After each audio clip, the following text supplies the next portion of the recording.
শিকার করার জন্য। তাই চলো ভাই আর বিলম্ব না করে যেন শিকার করার জন্য আমরা অরণ্যের চারিদিকে ছড়িয়ে পড়ি।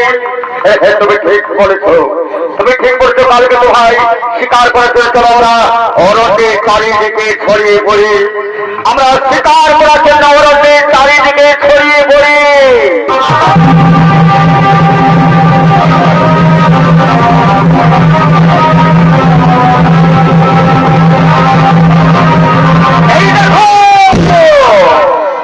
এই দেখো কাল কিন্তু ভাই আমাদের পথের মধ্যে কৌশল।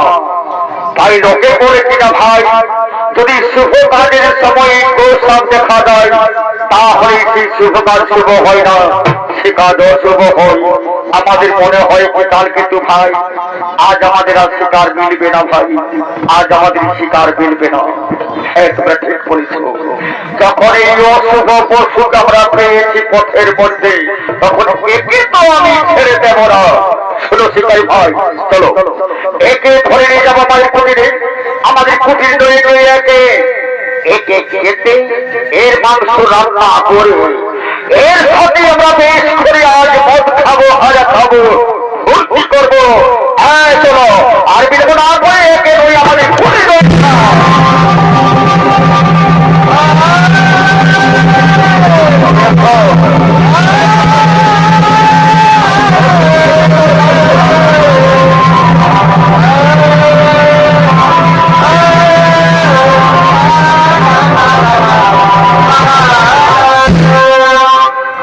আর এদিকে সেই কালকেতুর স্ত্রী ফুল্লরা, কালকেতুর স্ত্রী ফুল্লরা সেই গোসাপকে নয়ে তার দিকে রান্নার কুটিরের দিকে করছে না গো মা।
বিলম্ব করবে না। ওই তো সেই ধারালো অস্ত্র, এই ধারালো অস্ত্র দিয়ে আমি গৌস্বামী কেটে ফেলি। আর আমি বিলম্ব করবো না, আমি যাই ওই ধারালো অস্ত্র রয়েছে, আমি তাকে কেটে ফেলি। এইদিকে সঙ্গে সঙ্গে মা চন্দ্রী তার নিজের মূর্তি ধারণ করলেন। আমার জন্য ইন্দ্রপতি নামক এবং তার কৃপয়া ভোলেনাথের অভিশাপে মস্ত দামে জন্মগ্রহণ করে তারা কত দুঃখ কষ্ট ভোগ করছে, আমি যে আর সহ্য করতে পারছি না। আর আমি বিলম্ব করবো না।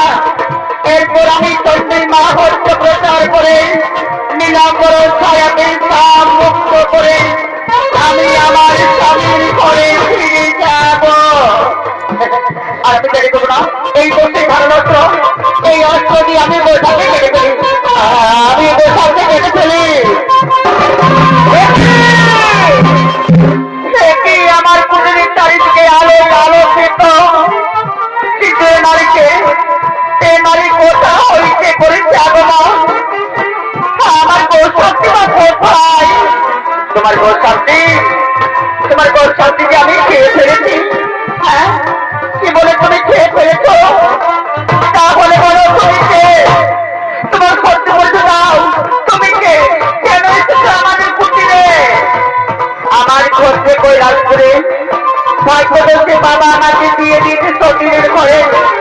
পাগল স্বামী ঘরে থাকে না, সে সর্বদাই শ্মশানে মশানে ঘুরে বেড়ায়। তারপরে তুমি বলো তো, আমি পাগল স্বামীর ঘরে থাকি কেমন করে? তোমার স্বামী পাগল, তা আমার ঘরে তুমি মরতে এসেছ? আমার ঘরে তুমি কেন এসেছ? আমি তো নিজে আসিনি, তোমার স্বামী তো আমার চরণের ভোট থেকে ভক্তি করে বেঁধে এনেছে। তার মনে আমি বাধা করেছি, তাকে ছেড়ে আমি আর কোথাও যাব না। আই ভগবান, এতদিন পরে তুমি আমার এই সর্বনাশ করলে দয়াময়, তুমি আমার এই সর্বনাশ করে।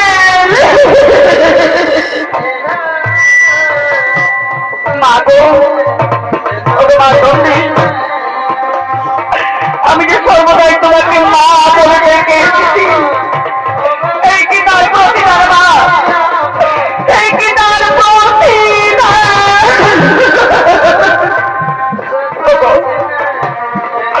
আমি তোমাকে হাত জোর করে অনুরোধ করছি, তুমি দয়া করে আমার স্বামীকে আমার কাছ থেকে কেড়ে নিও না গো।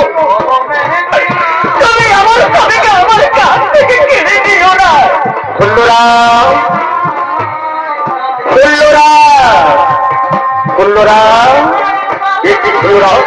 তুমি নীরবে এটি তোমার চোখে তুমি কাঁদছো? বলো ফুল্লরা, বলো তোমার কি হয়েছে? কিসের দুঃখ তুমি কাঁদছো? আমি কাঁদছি আমার সতীরের জন্য। ওই দেখো, ওইখানে দাঁড়িয়ে আছে, ওই দাঁড়িয়ে কে হয়? তুমি তাকে ঘরে এনেছো কি জন্য? আমার সতীর করার জন্য? না ফুলো না, এ কথা মিথ্যে বলো না, এ কথা মিথ্যে। আমি কাউকে ঘরে আনিনি। মিথ্যে কথা? এ নিজে বলেছে তোমার গুণে বাঁধা পড়েছে। তুমি এত নিষ্ঠুর কেন গো? তুমি এত নির্দয় কেন? আমি দিনের পর দিন নিজে না খেয়ে উপর থেকে আমি তোমাকে খাইয়েছি। পরনের বস্তু কিছু নেই, তবু আমি তোমায় কোনোদিন অভিযোগ করিনি। আজ তুমি আমার এত বড় সর্বনাশ করলে গো। তুমি আমার একই সর্বনাশ বললরা, অঙ্কট বললরা, সংকট আমাকে জানতে দাও, এই নারীকে কেন এসেছো আমাদের কুটিরে? বলো মা, বলো তুমি সত্যি করে দাও, তুমি চুপ করে থেকো না মা। বলো মা, তুমি কে? কেন এসেছো আমাদের কুটিরে? যদি তুমি রাগ করে কিছু তোমার ঘর থেকে আমার কুটিরে, চলো মা চলো, আমরা তোমাকে তোমার ঘরে পৌঁছে দেবো মা। এসো ফুলরা, এসো, আমরা এই ডাকে তার উপরে পৌঁছে দেবো। এসো মা, এসো। তারাবে, তুমি আমায় চিনতে পারলে না বে? আমি মা চন্ডী, কেউ বলে তারা, কেউ বলে ভুবনেশ্বরী, আবার কেউ বলে অন্নপূর্ণা কালী যোগেশ্বরী, আর অনেকেই বলে কাত্যায়নী শিবের ঘরে। যতরা তত রূপ আমার এক করে ভক্তি শ্রুতি সকল বাদন হই পারাপার। ওই তো সেই নীলগন্ধরাজ ফুলের মালা। এই মালা আমরা কলিঙ্গ রাজ্যের রাজা চন্ডী মন্দিরে মাকে দিয়েছিলাম। কেন মা কেন তুমি এই দরিদ্রকে ছলনা করতে এসেছো মা? মাগো এই অসম্পদের করি তোমার এত করোনা মা, তোমার এত করোনা। মাগো যদি আমরা অন্যায় করে থাকি তাহলে আমাদের দয়া করে ক্ষমা করে দিও মা। তুমি আমাদের দয়া করি ক্ষমা করে দিও মাগো। আমরা তো কৃষ্ণবে মূর্খ জাতি, আমরা তো সাধন ভোজন জানি না মা। আমরা কেমন করি তোমার পুজো করবো মা? শোনবে, আজ বাসন্তী শুক্ল অষ্টমী তিথি মঙ্গলবার জয় মা চণ্ডী বলে ভক্তি সহকারে আমার পায়ে ফুল জল দিয়ে করবে পূজা অর্চনা। আর একটি কথা মনে রেখো, প্রতি বছর এই অষ্টমী তিথির মঙ্গলবারে কোন কারণে তোমরা অস্ত্র ধারণ করবে না। সেই দিন শুদ্ধ ভক্তি সহকারে পুষ্প চন্দন দিয়ে চণ্ডী মঙ্গলের পুজো করবে, চণ্ডী মঙ্গলের পুজো করবে। আমরা তাই করবো মা, আমরা তাই করবো। তুমি একটু অপেক্ষা করো মা। অনেক বললি ভাই, তোমরা সকলে ছুটে এসো। দেখো আমার ঘর আলো করে, আমার কুটির আলো করে মা চণ্ডী এসেছো। এসো আমরা সকলে মিলে মায়ের পুজো করবো। এদিকে সমস্ত বন্দিবাসী তারা ছুটে আসছে।